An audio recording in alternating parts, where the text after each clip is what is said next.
This is Reset. I'm Sasha Ann Simons. Why do schools exist? What's their purpose? The answers might seem totally obvious. Schools are places to learn, to teach children structure, to prepare them for life. And that's true, but it's true in different ways, to different degrees, for different people. That's what Chicago sociologist and educator Eve Ewing explores in her new book, Original Sins: The Miseducation of Black and Native Children and the Construction of American Racism.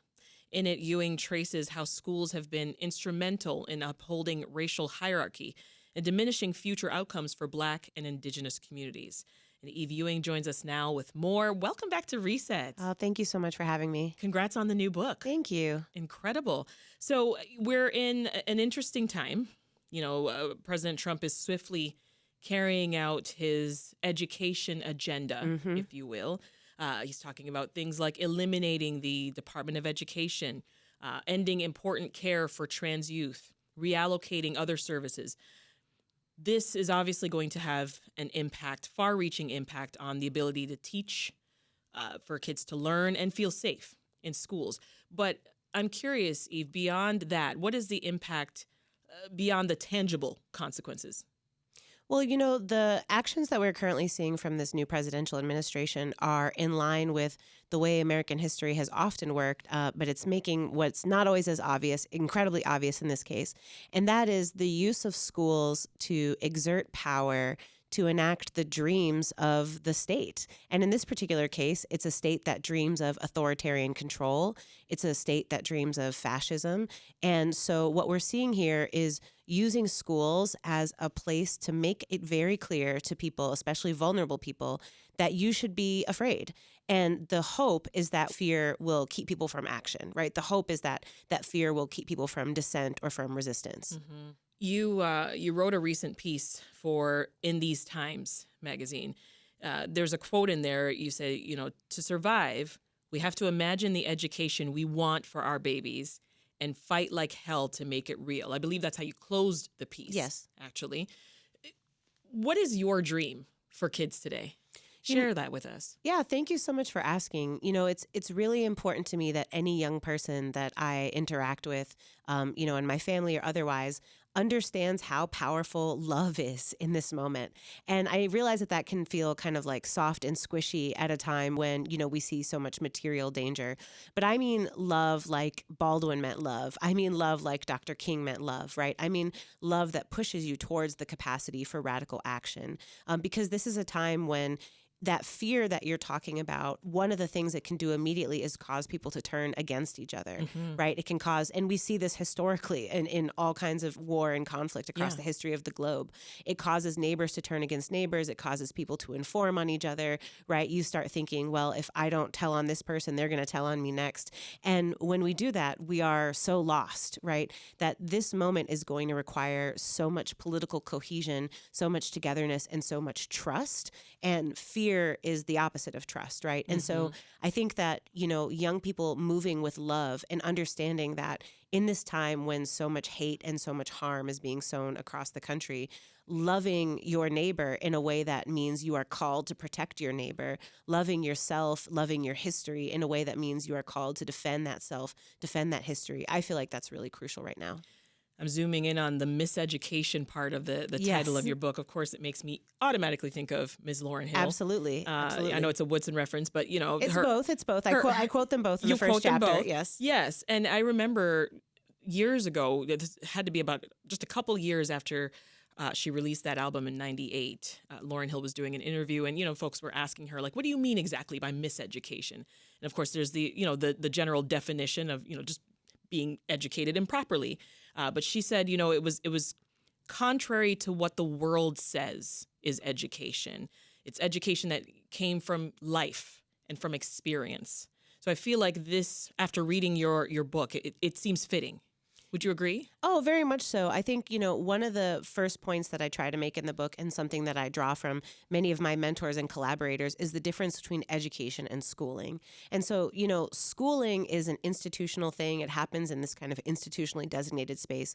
But education is a magical thing. It's a thing that transcends every culture, every historic period. And, if I ask people, tell me about the time that you learned a lesson that was really important to you in your life, many people would not talk about school, right? They would talk about something they learned sitting at the knee of their grandparent or something that they learned, through a tough spot in a friendship. And those things are also really important and central to what I consider to be education. And sometimes schools upholds those things, right? And sometimes schools actually inhibit those things. They inhibit those moments of what we consider real learning. Yeah. Speaking of that, you talk about in a chapter focused on testing. You talk about, how you still run into students of yours from time to time. And when you talk to them about what made school matter for them, it's never that stuff, right? Right. It's we've kind of created this nation of children who just kind of study only to get the grades and pass the tests, not actually the knowledge that comes with it. Does that make sense? Yes, very much so. I mean, and the thing is it's very easy for us to critique individuals in those moments because, we look around and we bemoan, why don't people feel invested in their learning for the sake of learning? But we've created a system that is very much based on capitalist competition. And, going back most notably to No Child Left Behind, but also before that with, A Nation at Risk, which was this very influential report published in the early 1980s. Yeah. And then in the Obama administration under Race to the Top, this idea that schooling is about competition over scarce resources. And honestly, a lot of that policy was born right here in Chicago under Paul Vallis, under Arne Duncan, right? The idea that if you're not performing, if you're not up to snuff, if your test scores are not what they need to be, that doesn't mean, hey, we need to help you, we need to support you. It means that you need to be shut down. Yeah. And so, we've created a system that really incentivizes people, often people that are very vulnerable, to compete against each other. And that very much includes taking these tests and making these tests the most important you draw thing. a direct line from history right to the intelligence tests that we're used to today that I know my kids are still getting in school. Yeah. And I think that, it's really important for us to understand that history. I think that sometimes when we talk about testing, the conversation is, the overemphasis on the testing itself or the test isn't fair enough. But part of what I try to do in this book is highlight the ways that the people who created these tests were very, very, very explicit about what they believe to be the innate, unchangeable intellectual inferiority of Black and Native people in particular. And that's not, me reading between the lines or drawing inferences. It's them saying in their own words, we believe that these people are intellectually inferior. And so I think that, as we invest so much time and energy into this regime of testing, we need to understand the history of where it comes from. Mm-hmm. So you talk, this comes after a conversation early in the book about what are schools for, right? I think that's what you titled part one.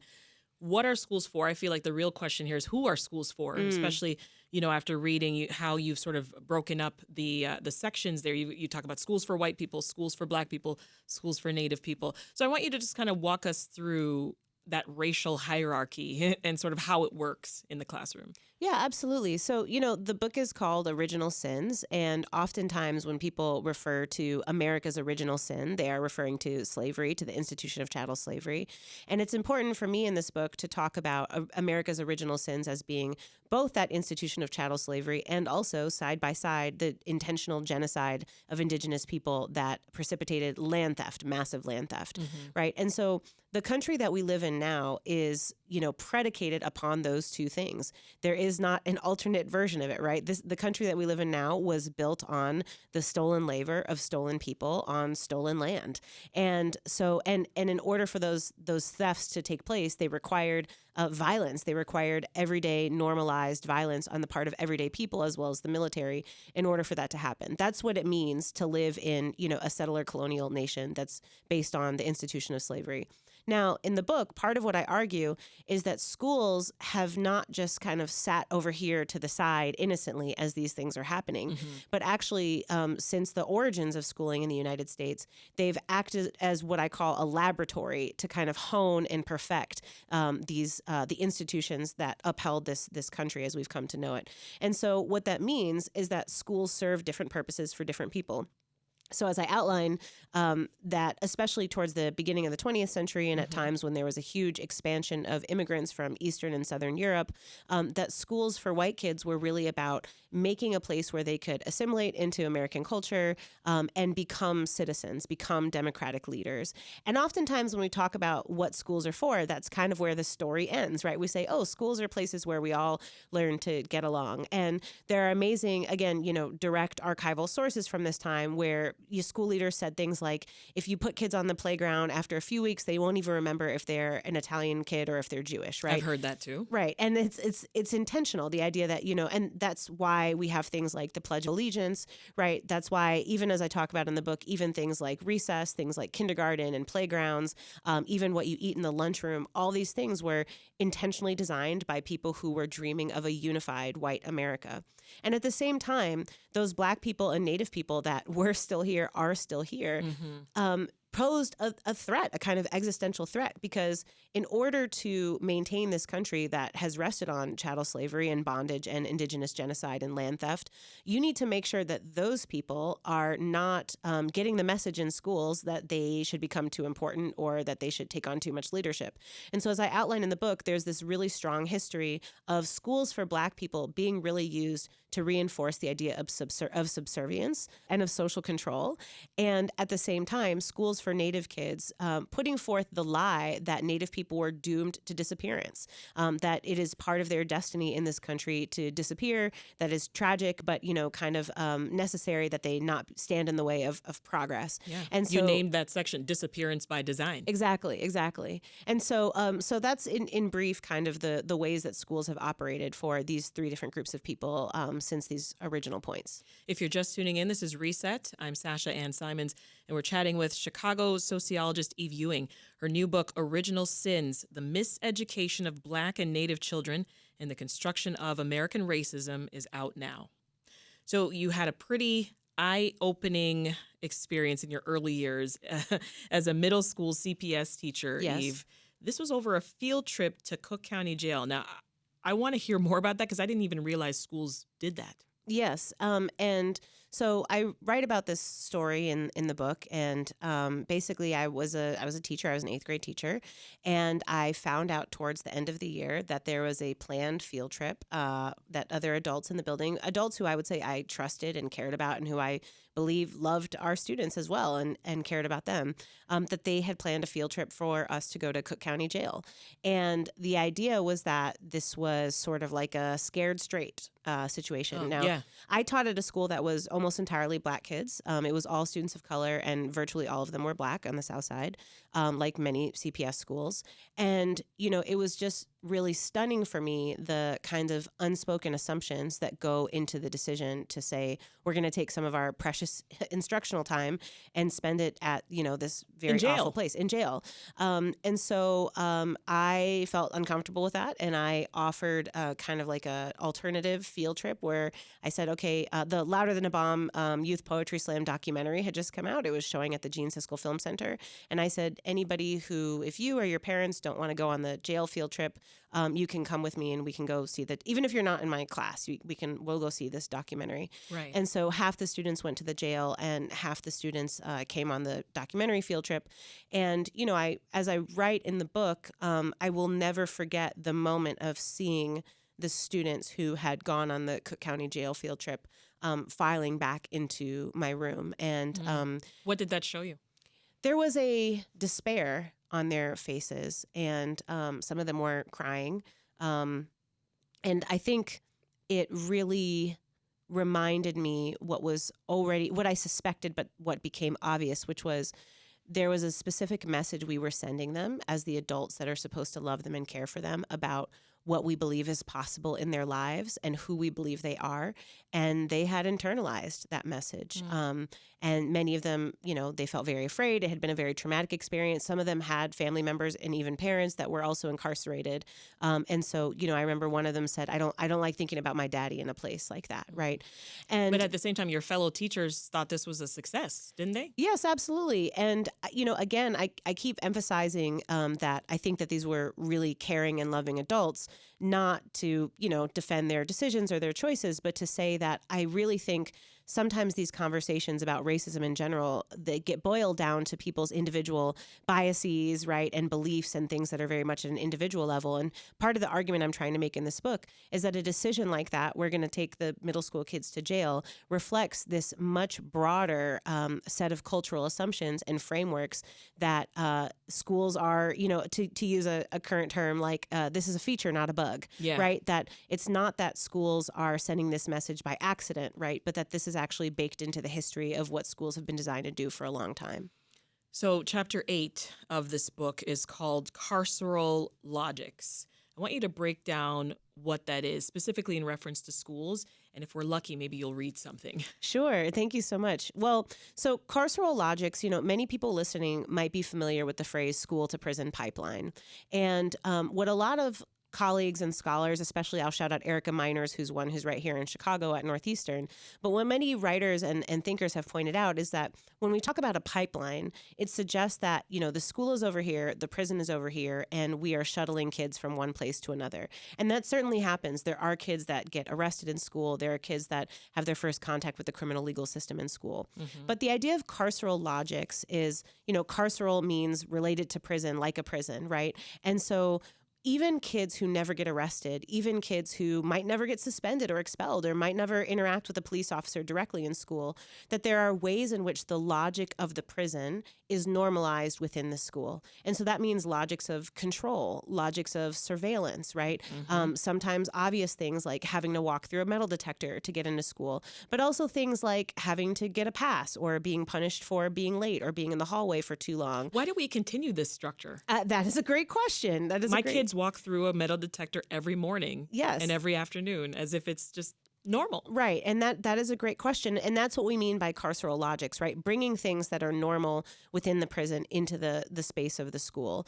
And I think that it's really important for us to ask the question that you just asked. And really what I hope people come away with on this book is not like this is right and this is wrong, but actually looking around at some of the things that we take for granted as everyday practices within schooling spaces and saying, what are we trying to accomplish? What is important to us? What are our values? And do our practices reflect those goals and values or not? Yeah. I'm going to read a little bit of a story about a case that was brought against a school district that was accused of discriminating against a group of Native students. Okay.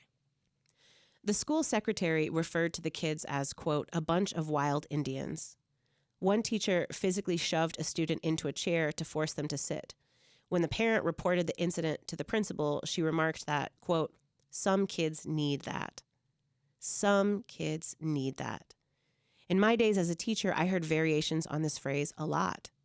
Generally, it was used to explain why children were being asked to sit in silence or sit in isolation or subjected to a set of draconian rules that the adults around them would never be able to follow themselves. In the United States, statistically, some kids are disproportionately Black and Native, and they are in trouble. Or, more accurately, in the eyes of their schools and American society, they are trouble. They are a puzzle. What are the best means to control and contend with a nation of Black and Indigenous people, ungovernable and unruly? In schools, discipline and punishment enable us to kill two savage birds with one stone. Emphasis on some kids. What are you trying to highlight in that section? Well, I think that there are all these unspoken assumptions about, subjecting children. And I think it's really important to remind ourselves over and over, these are kids. These are children. These are children. Minors. To these kinds of actions that, as I say, many of the adults in their lives would never be subjected to. And I think it's very telling. Sometimes when I teach classes around these issues, I show students clips of what are very common disciplinary practices in schools, like having kids line up on a single square, right, and saying, this is your square. Having kids stand with their arms by their side and they're punished if they wiggle or move around or look around too much. And I mean, including very young children, right, 5-year-olds, 6-year-olds. And then sometimes I'll show them another video of often elite private schools, right, that have a very different racial composition, very different class composition of kids, playing instruments and being free and running in the woods and playing in the park and going to the library and doing all these things. And we often celebrate and tout some of these schools that mostly serve students of color, that we say, oh, they have, really great graduation rates or really great test scores or things like that. But we don't ask the basic question of, is this what you would want for your child? Is this what you would want for yourself? And sometimes the people who are making these policy decisions, they do not and would not send their children to a school that treats them like that, right? Yeah. For their own kids, that's not what they want. But some kids, right, with this kind of thinly veiled, racially coded language, some kids need that. We've covered a lot of ground here, Eve. And I know that even for the person listening, it can be easy to hear all of this and just throw your hands up and just say, we're doomed. I give up. I want to just loop back to the question we raised at the beginning that is so prominent in the early parts of your text. Who are schools for? What are schools for, right? How do you want to see people change what the answer has always been? Well, that in these times piece that you quoted, I write a lot about dreams. And I say something that I recognize might sound really surprising, which is that this is a really important time for us to talk about what we dream of for schools. And the reason I say that is because why, again, that might sound soft and squishy, but every horrific action, every headline, every executive order that you see coming across your newsfeed every day that makes you want to curl into a ball and not leave your house, that is somebody's dream, right? Not you, not people in your community, but your nightmare is somebody else's dream that they planned for, that they organized for, that they talked about and thought about for a long time. And so those are human beings just like us, right? And so the question is, how are we going to take this time, even as we are deeply afraid, even as we feel demobilized, to get together and say, what is important to us and who are we trying to serve? What does that look like? And what are the tools that are still in our hands to make that a reality, right? We cannot, for the sake of the young people of this country who don't necessarily have the same power, that are often disenfranchised in many ways, we cannot afford to give up, right? And so it's incumbent upon all of us right now to really let our most effervescent dreams shine, and to do that in a way that is courageous and doesn't just keel over and give in. I've never been more encouraged to use my imagination than after reading this book. Thank you. Yeah, and to move forward and strengthen that solidarity between Black and Indigenous peoples, you use a metaphor of braiding. Explain that.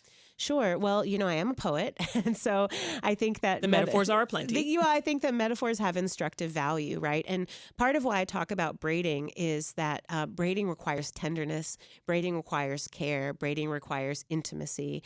And so I think that this is a time for us to think about those strands of the past, the present, and the futures that we want, and to get together and think about how we braid them into reality, how we braid them into our everyday practices. And what I really hope people will take away from this book is a set of questions, not a set of answers, and a commitment to asking those questions in collectivity. And so, as we've sort of glossed over today, there's a lot of history here. There are a lot of sections. So many. A lot of citations, lots of quotes.